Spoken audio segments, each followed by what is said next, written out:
Et je suis maintenant donc un chef d'entreprise donc d'une PME familiale de la région stéphanoise qui fabrique des accessoires de salle de bain, une PME d'une 30aine de salariés.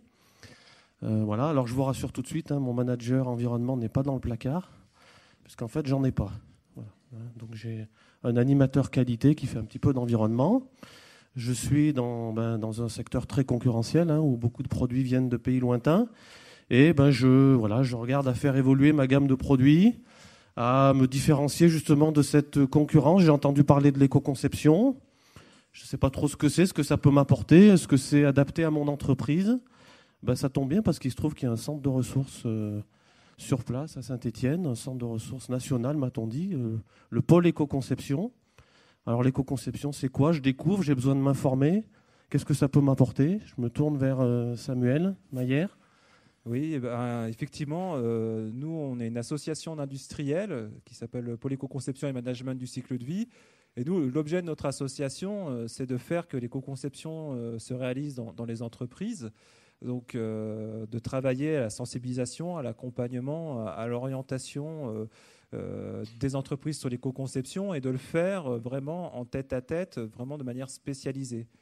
Il faut imaginer notre structure un petit peu comme le lien entre les politiques publiques, donc le travail qu'on peut opérer et le mandat qu'on peut avoir de l'ADEME, les entreprises, mais aussi l'adaptation de la recherche, parce qu'il y a toute une recherche qui est faite en France, notamment avec le réseau EcoSD, pour le transcrire et l'expliquer de manière simple aux entreprises, quelles sont les opportunités aujourd'hui offertes par la recherche, et puis toute une partie qui est sur la formation continue. Donc il faut vraiment, dans un premier temps, pour une entreprise qui ne sait pas où elle va, elle a peu de temps à consacrer, elle peut d'ores et déjà aller juste sur le site du pôle éco-conception, où on a une page dédiée qui dit l'éco-conception c'est quoi, comment ça se réalise, quels sont les outils et méthodes. Et après, grâce aux différentes activités qu'on peut avoir, on peut faire l'accompagnement, puisqu'on a un gros travail de diffusion, on a un travail de développement des outils et méthodes et de transfert. Parce qu'aujourd'hui, on a la chance d'avoir un réseau en France qui permette de relais, qui permettent d'accompagner les entreprises avec les outils. Très bien. Donc, effectivement, tu parles de réseau, de relais, à qui je peux m'adresser. Donc, il y a ce centre de ressources, effectivement. J'ai entendu parler de l'ADEME. Voilà, j'imagine, en tant qu'intervenant national, je peux peut-être avoir des informations de ce côté-là, connaître des interlocuteurs. Donc, Fabienne Bennec, est-ce que vous pouvez m'aider, là, moi, le chef d'entreprise ? Oui, bonjour à tous. Effectivement, au niveau de l'ADEME, on a voulu recenser un petit peu toutes les informations nécessaires à une entreprise qui voudrait se lancer en éco-conception. Donc, on a créé l'annuaire des ressources de l'éco-conception, qui est un outil gratuit, disponible sur simple demande auprès de l'adresse mail que vous voyez affichée à l'écran. Donc c'est un outil très simple d'utilisation, un fichier Excel qui recense tous les contacts, les outils, les formations et également des retours d'expérience d'entreprises qui se sont lancées. Donc on peut effectivement filtrer les résultats par région, par secteur d'activité. Donc c'est vrai qu'une fois qu'on a pu consulter le site internet du pôle, on peut éventuellement aller un peu plus loin, regarder cet annuaire et puis cibler nos recherches par rapport à notre secteur d'activité et répondre à trouver des formations. Donc c'est quand même 800 contacts qui sont recensés, plus de 300 outils et formations. Et également, donc, ce qui est intéressant, c'est de regarder les retours d'expérience d'entreprise qui peuvent nous inspirer. D'accord, merci. Donc, effectivement, j'ai déjà un premier niveau d'information en consultant cet annuaire, mais je sais que l'ADEME est présent aussi en région. Donc, je peux peut-être aussi avoir des informations plus locales, on va dire, avec des interlocuteurs au niveau régional. Hervé Baffy, est-ce que là aussi, vous pouvez aussi m'apporter un premier niveau d'information ? Tout à fait. Bonjour, tout d'abord. Je dirais l'interlocuteur qu'il faut contacter, d'abord, c'est l'ADEME, ça c'est sûr. Néanmoins, malgré tout, il faut être réaliste. Moi, je suis sur Auvergne-Rhône-Alpes avec une collègue qui est sur le site de Clermont. On n'a pas les moyens directs d'aller vous rencontrer en entreprise. Donc on anime un certain nombre en partenariat avec les pôles de compétitivité, avec les centres techniques, des journées de sensibilisation tout d'abord, sur lesquelles vous pouvez intervenir, et on en fait un certain nombre sur le territoire de Saint-Étienne. Et après, on noue des partenariats, notamment avec un certain nombre de centres relais, dont vous entendrez certainement parler à nouveau. Mais nous, au niveau, anciennement la région Rhône-Alpes, mais c'est un programme qui se déployait aussi en Auvergne, et c'est aussi vrai dans d'autres régions où ça peut être une CCI, ça peut être une agence régionale de l'innovation. Mais voilà, on finance des gens à proximité du terrain, donc pour notre territoire, notamment auprès des CCI, qui peuvent venir chez vous faire des prédiagnostics environnement. Donc c'est un état des lieux assez simplifié, mais je pense qu'on y reviendra un peu plus dans le détail tout à l'heure avec Samuel. Très bien, merci. Donc je sais déjà où trouver le premier niveau d'information. J'ai des interlocuteurs, j'ai participé à des ateliers, des réunions, j'ai eu des retours d'expérience comme on l'a eu précédemment. Je pense qu'il y a vraiment un intérêt pour moi de me lancer. Donc je vais commencer, je vais essayer d'éco-concevoir un nouveau produit, de démarrer une démarche. Je veux me lancer. Avec quels outils, avec quelles méthodes je peux démarrer? Est-ce qu'il y a des outils pratiques? Alors bon, la CV, mais ça me paraît quand même un peu, peut-être pour commencer, un peu difficile. Est-ce qu'il y a d'autres outils, Fabienne Bennec, qui pourraient m'aider dans un premier temps? Oui, alors un premier outil qui peut permettre à toute entreprise d'expérimenter et de se lancer dans une démarche éco-conception, c'est le bilan produit, qui est un outil web donc développé par l'ADEME et qui est disponible gratuitement sur le site internet de la base Impact, qui est donc la base de données des impacts environnementaux créée dans le cadre de l'affichage environnemental. Donc ce bilan produit, c'est une approche simplifiée de l'ACV, mais qui permet à toute entreprise du coup de tester et d'identifier les principaux impacts environnementaux de son produit. Donc en fait, ça suit rapidement, je ne vais pas détailler, mais ça suit en fait les différentes étapes de l'ACV. Donc dans un premier temps, on va définir l'unité fonctionnelle de son produit, on va détailler les hypothèses de notre produit, et ensuite on va aller saisir les différentes données d'inventaire de cycle de vie dans les différentes étapes du cycle de vie, donc de la fabrication jusqu'à la fin de vie. Donc on va saisir le poids, les matières, les transports utilisés, les emballages, etc. Donc on va saisir, il y a un onglet par étape du cycle de vie. Et derrière, donc, on va avoir des résultats. On choisit, en fait, on transforme donc ces données d'inventaire de cycle de vie en résultats, et on va pouvoir rapidement identifier sous forme graphique les principaux points forts et points faibles de notre produit, et donc pouvoir déjà établir un certain nombre de pistes d'action pour améliorer l'impact environnemental de notre produit. Donc le bilan produit donc est directement donc associé à la base Impact. Cette base Impact qui est donc a ouvert en 2014, aujourd'hui qui comprend 600 jeux de données. Et là prochainement au mois de mai, il va y avoir une nouvelle mise en production. Donc on va rajouter des données notamment sur l'aluminium, d'autres métaux, sur les textiles, sur les fibres. Donc petit à petit, en fait, la base Impact est alimentée, donc ce qui permet d'avoir des résultats de plus en plus fins. Donc voilà, c'est une première approche qui est assez simple, mais qui permet vraiment d'approcher la notion d'ACV. Très bien, bon, effectivement, voilà un outil qui me paraît concret, là où je vais pouvoir me comparer déjà, avoir un premier niveau d'information, de comparaison. Mais bon, je démarre, hein, je pense qu'il faut quand même que je sois accompagné. Y aller tout seul, mon animateur qualité aussi, il fait un peu d'environnement, mais à la marge quand même. Il a besoin d'être accompagné. Donc, au niveau régional, est-ce que je peux m'appuyer sur... on l'a dit, il y a des interlocuteurs, mais il y a peut-être des opérations aussi qui peuvent me proposer. J'ai participé au plan PME sur d'autres sujets. Il y a peut-être des équivalents sur l'environnement, sur l'éco-conception. Hervé Baffy? Tout à fait. Donc, je vous ai parlé tout à l'heure du partenariat qu'on avait avec les CCI et avec le pôle. Ce que j'ai oublié de dire, c'est qu'un de nos outils principaux de sensibilisation, ça reste le travail qu'on fait avec le pôle, et notamment ce genre de journée. Donc au niveau de Rhône-Alpes, on a monté une action qui s'appelle PRIME, donc Programme régional d'innovation et de management de l'éco-conception, donc avec les CCI. où on a essayé d'être au plus proche des entreprises. Donc, c'est vrai que on est tous on est en train d'essayer de gagner du temps. Donc, au lieu de faire des journées de sensibilisation à la CCI où on se déplace, on fait un certain nombre de webinaires, donc de sessions très courtes d'information de premier niveau ou des fois, notamment au mois de juin, sur les outils de financement, sur comment avancer. Donc, ça c'est déjà avec un calendrier que vous retrouverez dans le Fab Lab, donc avec toutes les manifestations pour le premier semestre, et puis il y en aura planifié sur le second semestre. Et c'est une action ça c'est important aussi, je pense que c'est un message que je voulais faire passer, qui dure dans le temps. C'est une action qui va durer sur 3 ans. Donc on est, on va dire, à peu près au tiers du programme. Mais voilà, donc il faut s'inscrire dans le temps, il faut pouvoir avoir le temps de se déplacer. Donc on a aussi des ateliers où on va parler notamment ce qu'on a évoqué tout à l'heure,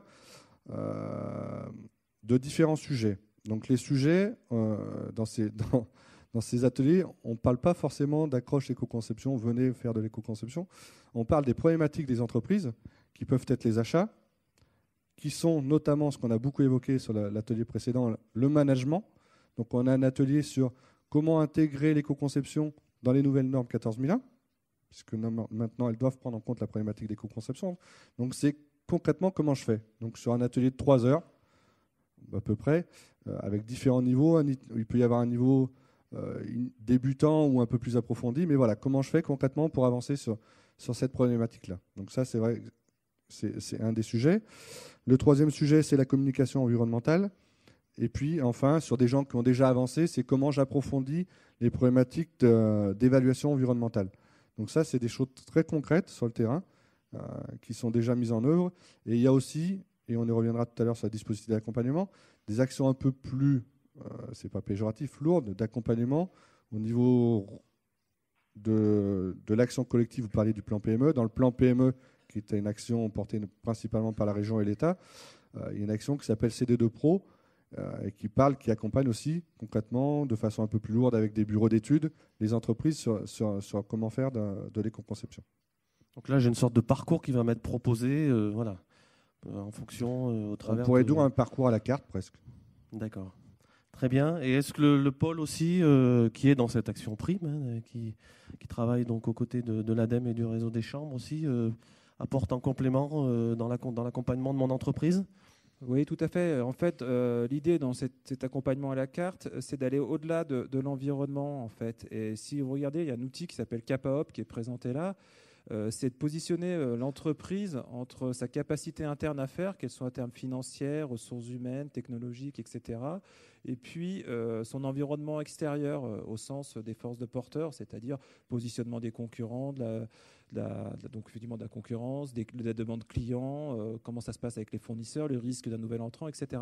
Et ce petit questionnaire qui est en ligne et qui prend à peu près 10 minutes à réaliser, donc il y a un site dédié qui s'appelle Rhône-Alpes Éco-Conception, que vous pouvez retrouver. Vous avez un premier positionnement, c'est-à-dire sans investir beaucoup de temps, et ça permet de voir si vous êtes dans une zone de confort où vous pouvez déjà déposer des projets lourds d'accompagnement avec des accompagnements par consultant, ou vous êtes dans une période plus de transition, vous avez besoin de plus d'informations, plus d'études, plus de montée en compétences, ou par exemple c'est peut-être trop risqué aujourd'hui, il y a d'autres urgences dans l'entreprise à régler avant l'intégration de l'environnement. Ça c'est vraiment le premier niveau qui est fait, et ça effectivement on le fait dans le cadre de l'action prime, mais il est disponible pour toutes les entreprises de France qui souhaiteraient se connecter là-dessus. Après, si vous allez plus loin, et c'est l'objet des centres relais qu'on a pu voir tout à l'heure en Rhône-Alpes, mais vous allez retrouver partout en France aussi ces centres relais. Il y en a un certain nombre dans la salle. Il y en a d'Aquitaine, de Poitou-Charentes aujourd'hui. Je n'ai pas vu tout le monde, mais peut-être les centres relais, ils peuvent lever la main. Ceux qui, voilà, bon, si vous pouvez les identifier, il y a une cartographie sur le site du pôle. Voilà, donc c'est les experts à travers la France qui peuvent intervenir. Et dans le cadre de PRIME, qui est l'action régionale en Rhône-Alpes, on peut avoir des accompagnements individuels qu'on appelle des diagnostics initiaux, c'est-à-dire qu'on va identifier les enjeux propres à l'entreprise et proposer une stratégie environnementale applicable, et puis l'orienter dans les financements, et on y reviendra sur les financements, et sur les bureaux d'études, de conseil qui pourraient les aider. Très bien, donc j'ai un premier niveau de pratique de l'éco-conception, j'ai fait mon analyse capacité-opportunité, j'ai fait mon pré-diagnostic éco-conception, mon bilan produit, J'ai pratiqué, j'ai vu tout l'intérêt de l'éco-conception, voilà, notamment sur le produit sur lequel je l'ai appliqué. Maintenant, je veux en faire vraiment un levier de développement et d'innovation pour mon entreprise. Je veux aller plus loin. J'ai des ambitions, voilà. Donc, est-ce que pour aller justement plus loin dans cette démarche, sur quoi je peux m'appuyer? Est-ce qu'il y a des dispositifs nationaux, type appel à projet par exemple, où je peux peut-être aussi travailler d'ailleurs avec des plus grandes entreprises dans ce cadre-là? Fabienne Bennec? Oui, alors effectivement, Mathieu Orphelin en a parlé hier. Donc, on vient de lancer un appel à projet national dans le cadre des investissements d'avenir. Donc, un appel à projet dédié à l'éco-conception, donc destiné aux PME qui souhaiteraient donc se lancer dans une démarche d'éco-conception. Donc, c'est vraiment des projets de déploiement de l'éco-conception, que ce soit sur l'amélioration de l'efficacité matière, de l'efficacité énergétique, sur l'allongement de la durée de vie, sur des optimisations d'emballage, de logistique, ou encore pour standardiser, faciliter le réemploi, la réparation, ou tout simplement le développement d'outils d'éco-conception. Donc, ce projet, bien sûr, l'exigence doit faire appel donc, à l'ensemble du cycle de vie et être de multicritères. Donc, l'appel à projet est ouvert jusqu'au 12 septembre. Donc, puis derrière, il y aura une présélection et il devrait y avoir les auditions des candidats présélectionnés fin octobre. Et ensuite, l'annonce des lauréats fin novembre. Donc, alors, ce sont des projets monopartenaires, par contre. Donc là, c'est une seule entreprise d'une durée maximum de 18 mois. Et donc, ça peut pouvant aller donc, sur des aides en subvention pouvant aller jusqu'à maximum 200 000 €. Voilà. Et sinon, au niveau plus pour des projets de plus grande ampleur, donc on a également dans le cadre des investissements d'avenir donc l'appel à projet économie circulaire, recyclage et valorisation qui intègre un axe dédié à l'éco-conception. Donc là, c'est plus effectivement pour des gros projets supérieurs à 2 millions d'euros où là, on peut être en consortium avec plusieurs partenaires. Et là, c'est principalement des aides sous forme d'avances remboursables. Et donc l'appel à projet est ouvert jusqu'à la fin de l'année, par contre. D'accord. Et donc, c'est accessible à ma PME? Oui, c'est accessible aux PME également. Une PME peut déposer un projet tout seul ou alors se mettre en consortium avec d'autres entreprises. Et j'ai besoin aussi de valoriser ma démarche en termes d'affichage, de communication environnementale vis-à-vis de mes clients. Sur quoi je peux m'appuyer également? Oui, alors effectivement, il y a eu une question hier dans la salle, effectivement, comment reconnaître un produit éco-conçu. Donc Mathieu Orphelin a également parlé des deux façons de repérer les produits éco-conçus. Un des premiers outils, c'est l'écolabel européen, la petite fleur, qui permet donc vraiment de labelliser les produits les moins impactants sur l'environnement. Grâce à l'écolabel, plus qu'un label, c'est vraiment un levier, un outil pour structurer ma démarche d'éco-conception, parce que grâce au cahier des charges, les cahiers des charges qui sont donc structurés sur une ACV, je vais vraiment cibler les principaux impacts et les principaux critères donc, pour améliorer la performance environnementale de mes produits. Donc c'est vraiment une façon de valoriser ma démarche d'éco-conception et puis donc de créer un avantage concurrentiel par rapport à mes concurrents. Et le deuxième outil, effectivement, c'est l'affichage environnemental. Donc là, c'est plus pour aussi créer un lien avec le consommateur pour pouvoir, au moment de l'acte d'achat, le consommateur puisse vraiment choisir son produit en fonction de critères définis préalablement. Donc là, effectivement, c'est l'affichage environnemental et vous pouvez consulter la base impact de l'ADEME. Donc là, vous verrez il y a des guides de lecture par secteur d'activité. Donc il y a une trentaine de référentiels sectoriels. Et même déjà pour se documenter, vous pouvez consulter ces guides de lecture qui expliquent donc les référentiels et qui donc définissent les principaux impacts et critères de ma catégorie de produits. Donc pour valoriser effectivement, les deux principaux outils sont l'écolabel européen et l'affichage environnemental. Alors au niveau de l'affichage environnemental, il y a des expérimentations des prédéploiements en cours dans les secteurs notamment de l'ameublement, de l'habillement, également Casino, la FNAC qui font des expérimentations. Donc ça permet effectivement pour nous de tester notre socle technique, mais également pour eux donc de valoriser leur démarche. D'accord, donc il y a effectivement cet aspect affichage, les appels à projets dont on a parlé. Est-ce qu'il y a d'autres dispositifs d'aide, notamment au niveau régional aussi, pour m'aider dans la décision, pour savoir dans quelle direction je dois aller ? Moi, j'aurais tendance à dire actuellement, il n'y a jamais eu autant d'argent sur la problématique de l'éco-conception. Vous parliez de choux en Auvergne. Un chou est un chou, et maintenant, il y a beaucoup de sous, on va dire. Moi, j'aurais tendance à dire aussi, il y a différents dispositifs. À l'ADEME, on n'en a pas forcément parlé, mais les projets d'éco-conception peuvent bénéficier des thèses. On a un dispositif de soutien sur les thèses. Chaque année, annuel, dépôt en décembre, sélection à partir jusqu'en mars, et puis après sélection. Donc, typiquement, un verrou technologique ou de matière, dans un projet d'éco-conception, ça peut être un dispositif de financement. Donc on peut être le relais, on peut vous aider éventuellement à répondre à ces appels à projets. L'initiative PME, j'insiste, je reviens dessus, vous demandiez est-ce que c'est facile, est-ce que c'est un dossier qui est très léger. C'est un dispositif qui a été testé sur les transports l'année dernière, et ça a été un succès. Il y a eu, je crois, 60 candidatures, il y a eu 40 entreprises qui ont été retenues. Et c'est un dispositif qui est étendu, donc initiative PME, donc aux PME, vraiment, qui est important. Et moi, j'invite tous les centres relais, les bureaux d'études, à pousser les entreprises à répondre à ce dispositif. Il y a énormément d'argent, notamment c'est de la subvention, et notamment c'est décaissé à 70% au démarrage du projet. Donc quand on a des problèmes de trésorerie, ça peut être important. Après, la petite spécificité, quand même, il faut être honnête, c'est limité aux fonds propres de l'entreprise. Donc, typiquement, une start-up qui démarrerait, qui a très peu de fonds, qui pourrait être, on l'a évoqué tout à l'heure, se positionner sur le sujet de l'éco-conception. Voilà, l'aide sera limitée aux fonds propres de l'entreprise au moment de la signature.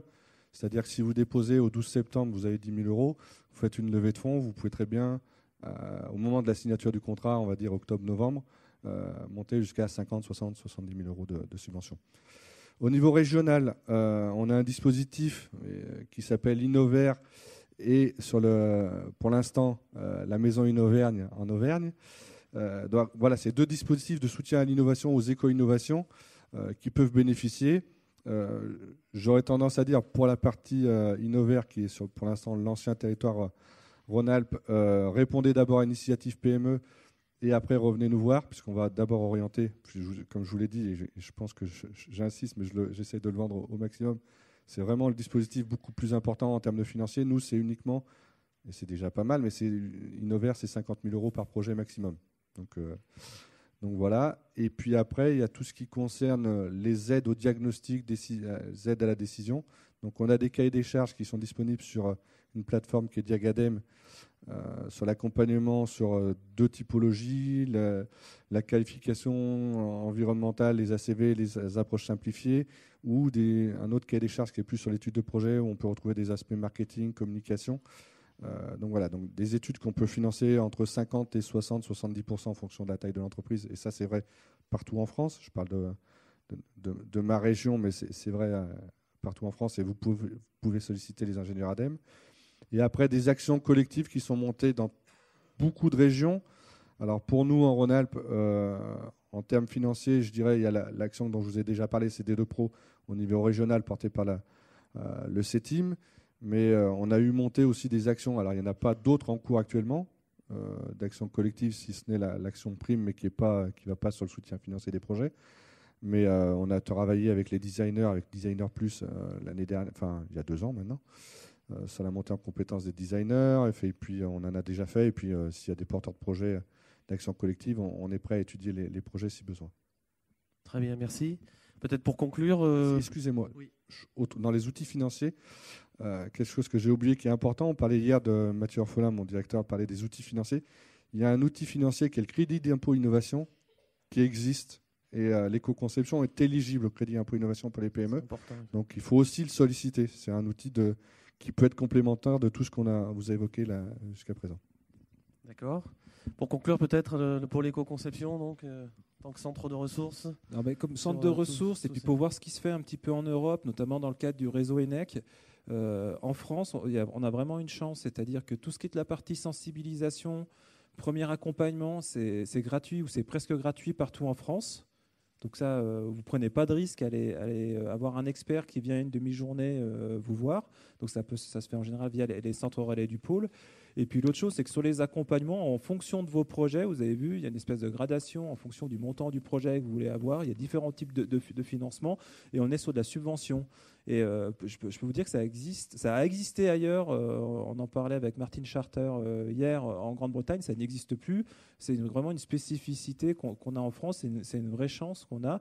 Et on sent bien que quand je vous dis que nous, on est entre les pouvoirs publics et l'entreprise, on sent bien qu'il y a un effet de levier qui est proposé par les pouvoirs publics. Il y a une vraie volonté à avoir lancé les entreprises sur ces questions-là et d'accompagnement technique et financier. Il faut vraiment en profiter. Parce que je ne suis pas sûr que ça puisse durer non plus des années. Il faut que ça se lance et que les projets puissent émerger. Très bien, je me sens bien entouré.